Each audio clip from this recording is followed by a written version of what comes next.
MP ఎలక్షన్లు వస్తూ ఉన్నాయి కాబట్టి మీరు 4 రోజులకే మరి ఈ రకం ప్రకారం మాట్లాడితే అంటే రాజకీయ లబ్ధి కోసం మాట్లాడతారు.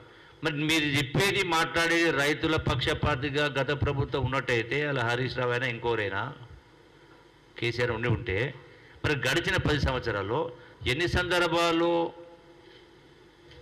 అంటే అధిక వర్షాలు వచ్చి తుఫాన్లు వచ్చి కరువులు వచ్చి రైతాంగం పంట నష్టమైన సందర్భాలు 10 సంవత్సరాలు నాకు తెలిసి సుమారుగా 4-5 సంవత్సరాలు ఆ పరిస్థితి ఉండేది.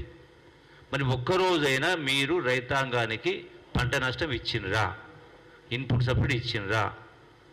పోని గతంలో రైతాంగానికి పంట నష్టం జరిగితే అది కరువు వచ్చినా వరదలు వచ్చినా ఇన్సూరెన్స్ చేసేది. అంటే ప్రభుత్వమే ఆనాడు ఉన్నట్టు కాంగ్రెస్ ప్రభుత్వమే వైఎస్ రాజశేఖర పిల్లలు కూడా గవర్నమెంటే రైతుల పక్షాన ఇన్సూరెన్స్ పేమెంట్ చేసి అంటే ప్రీమియం కట్టి రైతుల పంట నష్టం కట్టి ఇన్సూరెన్స్ సిస్టమ్ ఉండేది. అది మీరు 10 సంవత్సరాలు చేయలే, ఏ రోజు పంట నష్టం ఇవ్వలే.